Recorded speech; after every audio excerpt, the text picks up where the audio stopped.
Olá!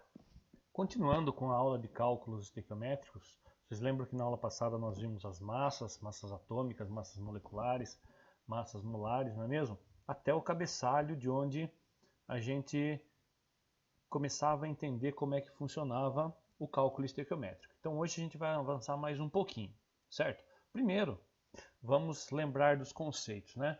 Primeira coisa, a gente tem que saber o que é o mol. Lembra que o mol é uma unidade de medida química utilizada para medir coisas muito pequenas. Nós temos que saber que o mol equivale sempre a 6 vezes 10 elevado a 23, que é o número de Avogadro. E quando se tratar de um gás, o seu volume na CNPT, 22,4 litros, certo? E nós também temos que saber a lei de Lavoisier e a lei de Proust. Essas duas eu vou dar uma palhinha para vocês relembrarem como é que é, porque às vezes fica meio subentendido. Então vamos deixá-la bem clara para que ninguém tenha dúvida de como que funciona.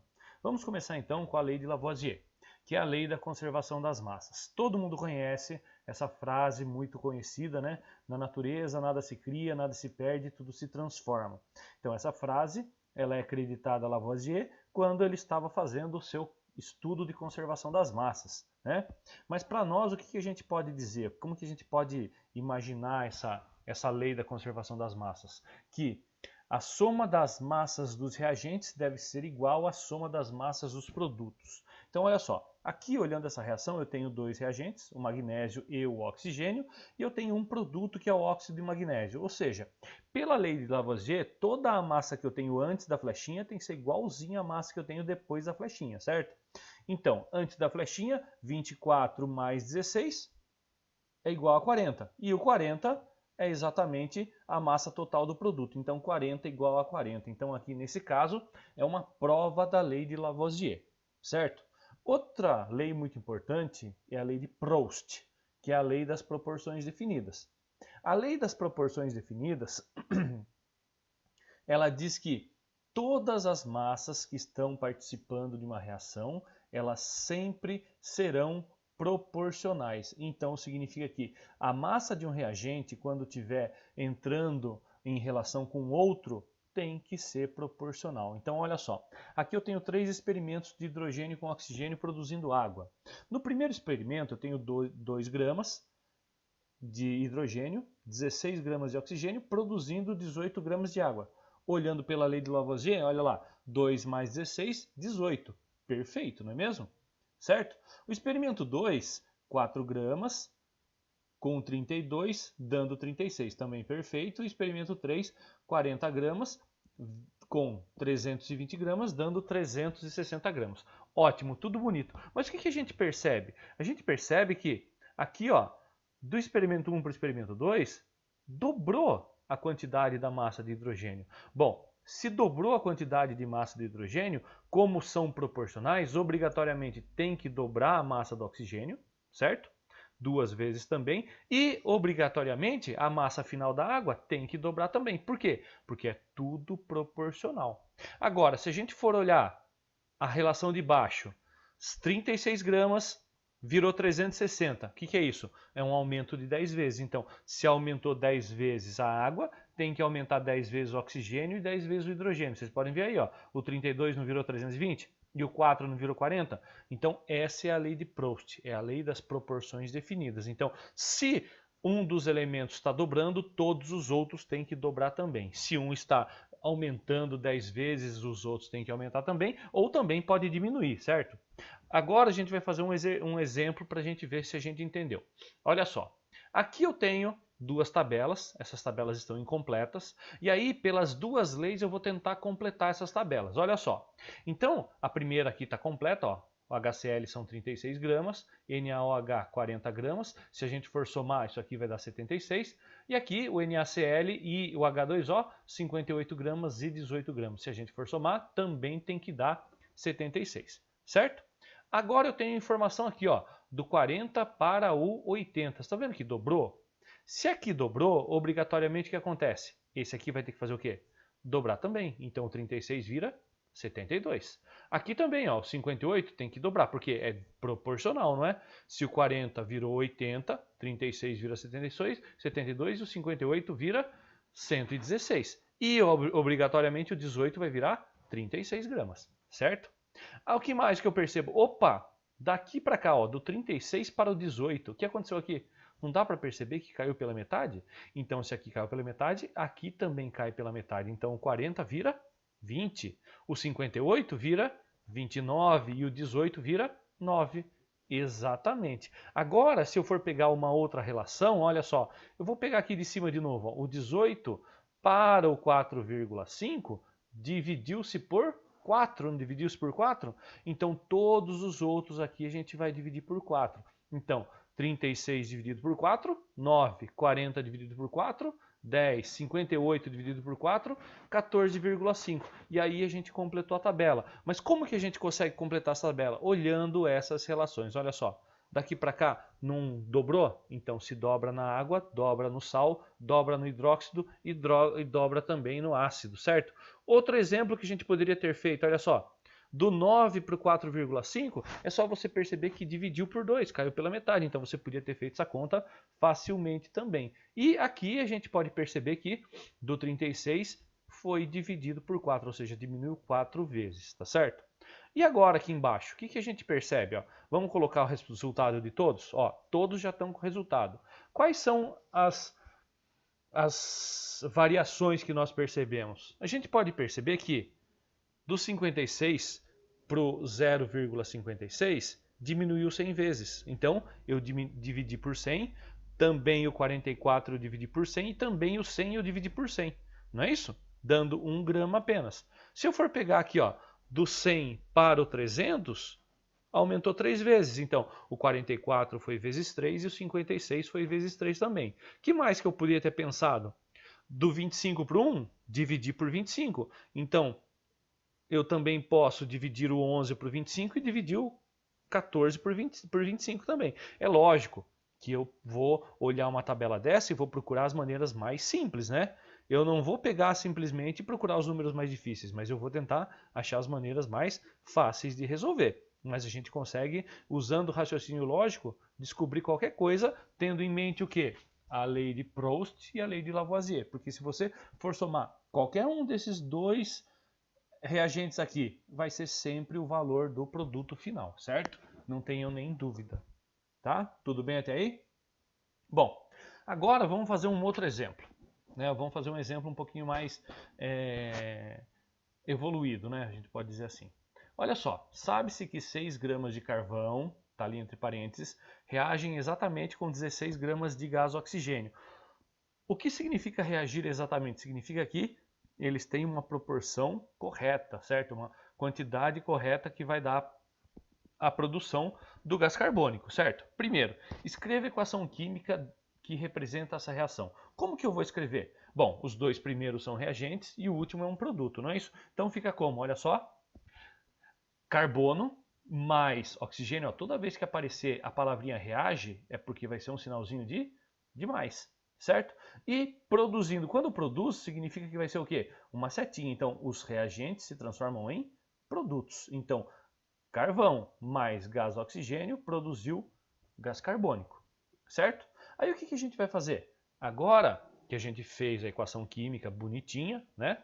A gente vai responder a letra B. Caso forem misturados 20 gramas de carvão com 32 gramas de gás oxigênio, esses reagentes estariam na proporção correta? Sim ou não? Então vamos dar uma olhada, olha só. Eu sei que o carvão mais o oxigênio vira gás carbônico. O exercício está me passando que 6 gramas deste reagem com 16 desse, produzindo um valor. Todo mundo sabe que só somar esses dois aqui vai dar o valor aqui de 22, certo? Então, se eu for olhar proporcionalmente, o 16 virou 32, não virou? Certo? Então você percebe que aqui dobrou? Significa que aqui deveria ter dobrado também. Dobrou ou não? Não, né? Está sobrando. Então significa que não estão proporcionais. Para ser proporcional, o valor que estaria no carvão teria que ser de 12 gramas. Certo? Entendido? Bom, qual será a massa de gás carbônico produzida no item B? Então, se a gente for analisar, a gente sabe que 6 gramas mais 16 deu 22 gramas. E que o O2 dobrou, certo? Se dobrou, dobra todo o resto. Você pode olhar aqui, ó, tá vendo aqui, ó, o 16 não virou 32? Olha aqui como dobrou, certo? Se dobrou, eu vou pegar o 16, vai virar 32, o 6 vira 12 e obrigatoriamente o 22 vira 44. Portanto, nossa resposta são 44 gramas de gás carbônico, certo? Bem simples assim, espero que tenha ficado entendido, tá? Por quê? Porque a gente vai evoluir com o que a gente está estudando, certo? Olha só, voltando para o cabeçalho, lembram dele? 1 mol vale sempre 6 vezes 10 a 23, que vale a massa molar. Lembrem-se que essa massa molar sempre vai variar, certo? Porque depende da substância. Então vamos fazer alguns cálculos. Olha só, esquecendo, se por acaso for um gás, 22,4 litros também, não se esqueçam disso, tá? Bom, então temos um exemplo. Considere o bloco de ferro que tem massa de 5,6 gramas. Determine o número de átomos de ferro presentes nesse bloco. Bom, qual que é a primeira coisa que eu tenho que fazer? Montar o cabeçalho. Se eu montei o cabeçalho, tá aqui, ó, 1 mol igual a 6 vezes 10 a 23, que é igual a massa molar em gramas. Mas eu não tenho essa massa molar. Opa, mas eu tenho aqui do lado a massa atômica do ferro. Significa que o ferro vale 56. Então, como é só um átomo, é só colocar o 56 ali, certo? Completei a parte de cima do meu cabeçalho. Sempre aqui em cima vai a massa molar. Tá vendo essa massazinha aqui, ó? Ela foi passada do exercício. Ela não é massa molar, então ela não pode ir em cima de maneira nenhuma, certo? Aí o que eu faço? Eu vou ver o que eu tenho, certo? Eu não tenho 5,6 gramas? 5,6 gramas eu vou pôr aonde? Embaixo de massa, né? Porque massa vai embaixo de massa, não é mesmo? E como está pedindo átomos de ferro, eu vou querer o quê? Achar o que está embaixo dos 6 vezes 10 elevado a 23. Esse exercício pediu mol? Não. Se não pediu mol, a gente deixa ele de lado e só faz o que o exercício pede, certo? Então, o que eu vou ter aqui? 6 vezes 10 a 23 igual a 56 gramas e embaixo 5,6 gramas, que é a massa que o exercício passou, e x, que é o que o exercício está pedindo, que é o número de átomos que eu quero, certo? Então, o que eu faço? Como qualquer professor de matemática diria, faz uma regrinha de 3, não é mesmo? Então, olha só, o que a gente faz? X vezes 56 e 6 vezes 10 a 23 vezes 5,6. Então, fica assim, ó. X vezes 56 igual a 5,6 vezes 10 elevado a 23. Fazendo as contas, eu vou ter 33,6 vezes 10 a 23 sobre 56, certo? Porque eu resolvi primeiro os números que estavam do lado de lá. Fazendo a conta, obtive 0,6 vezes 10 a 23. Só que esse número não está em notação científica. Eu tenho que deixar em notação científica. Como que eu faço? Mudo a vírgula. Se eu vou ter que mudar a vírgula para a direita, certo? O que acontece? Mudei a vírgula para a direita, o númerozinho do lado do 10 diminui. Se eu mudar a vírgula para a esquerda, o númerozinho do lado do 10 aumenta. Então, 0,6 tem que virar 6. Então, se eu mudei uma casa, o 23 vira 22. Então, ficou 6 vezes 10 elevado a 22 átomos de ferro no caso, certo? Tá, mas isso é a maneira que o professor de matemática faria. Agora, nós faremos como? É simples. Dá uma olhadinha aqui, ó. Você não percebe qual que é o fator de proporção ali? Olha lá, ó. Diminuiu 10 vezes, ó. De 56 foi para 5,6. Então, se você conseguir perceber isso, que o 56 virou 5,6, ou seja, o fator de proporção é dividir por 10, é só você pegar o 6 vezes 10 é 23 e dividir por 10. Olha só o que você faz, ó. Você pega o x, o 6 vezes 10 é 23, e divide pelo fator de proporcionalidade, que é o 10. Então, quanto que é 6 vezes 10 a 23 dividido por 10? Eu posso fazer de duas maneiras. Eu posso fazer que eu divido o 6 por 10, que vai dar 0,6, não é mesmo?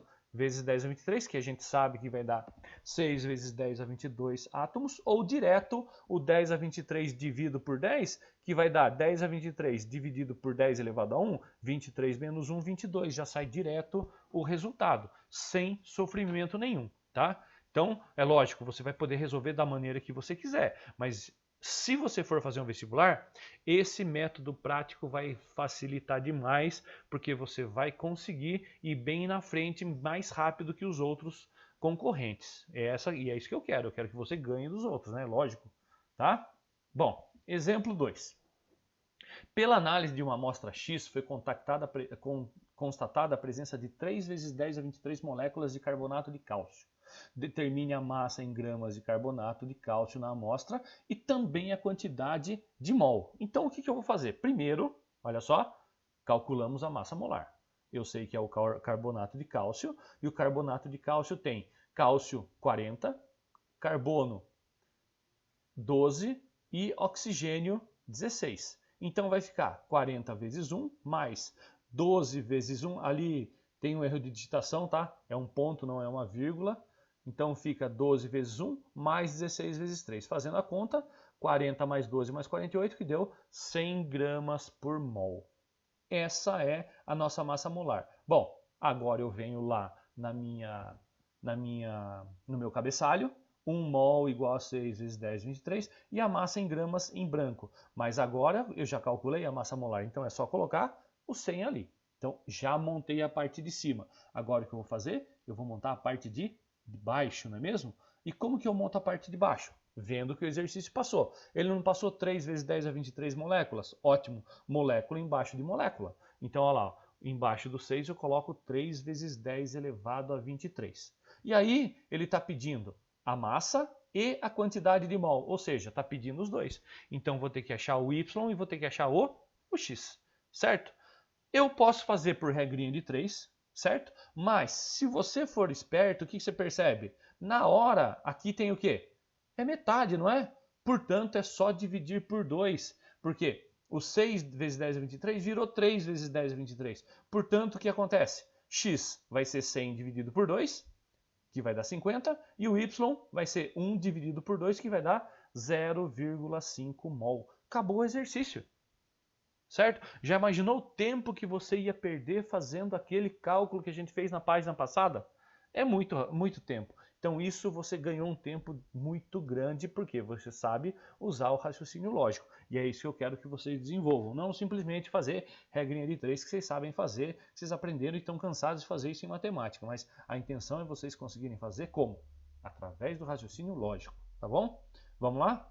Mais um exemplo. Do processo não balanceado, O2 produzindo O3, determine a massa de ozônio formada a partir de 50 gramas de gás oxigênio. Qual lei foi utilizada para resolver rapidamente essa questão? Letra B, a quantidade de mol de ozônio formada a partir de 192 gramas de gás oxigênio e a massa do oxigênio, que é 16 gramas. Tá tudo aí. O que eu vou fazer? Primeira coisa, eu vou resolver a A. Então, o que eu faço? Primeiro, eu preciso balancear, né? Como que eu vou balancear?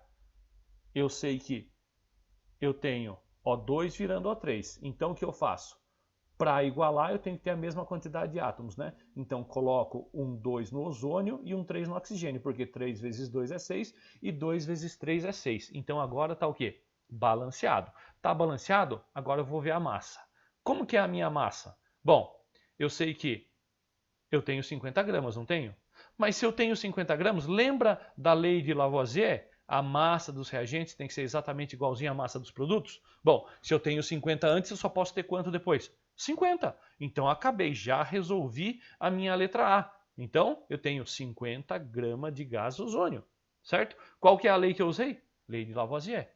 Ponto final. Letra A está terminada, certo? Sem segredo nenhum. Por quê? Porque a gente usou do que a gente aprendeu.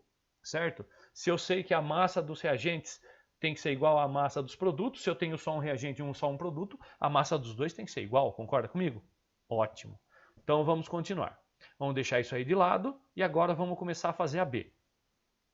A quantidade em mol de ozônio formada a partir de 192 gramas de gás oxigênio. Bom, agora já complica um pouquinho. Então eu preciso fazer, primeira coisa, eu pego a minha molécula e eu vou achar qual que é a massa de cada um deles, certo? Como? Ué, eu não tenho o 3O2? Então eu vou calcular a massa molar de 3O2 e calcular a massa de 2O3. Como é que fica? 3 vezes 16 vezes 2 e 2 vezes 16 vezes 3. É lógico que o resultado vai dar o mesmo. Nos dois deu 96 gramas. Só que eu não tenho 96 gramas. O exercício está querendo quanto? 192 gramas, não é isso? Então o que vocês percebem aí? Certo? Olha só, vamos fazer uma relação aí. Olha só, 2O3 virou 96. Sim ou não? 2O3 não é 96? Então é isso que a gente tem que ter em mente. Vamos lá, vamos deixar de lado também e vamos colocar aqui, ó. Eu sei que 2O3 é 96. A gente acabou de ver aqui do ladinho, ó. Tá vendo aqui, ó? 2O3 virou 96, não virou? Só que eu não quero 96, eu quero quanto? Eu quero o 192, certo? Então, o 2O3 significa que eu tenho quanto? 2 mol, porque esse 2 aqui equivale à quantidade de mol que eu tenho da substância. Então, 2 mol de O3, né? São 96 gramas, não são? Só que o que eu tenho? Eu tenho 192. Então, 192 vai dar quanto? X mol. Lembrem-se, 2 mol é 96. Então, X mol é 192. Você percebe uma relação aí? Eu percebo. É o dobro, não é? Se é o dobro, quanto vocês acham que vai ser? Vai ser o dobro do outro lado também. Se foi o dobro do outro lado, o dobro de 2 só pode ser 4 mol. Resolvido o exercício também.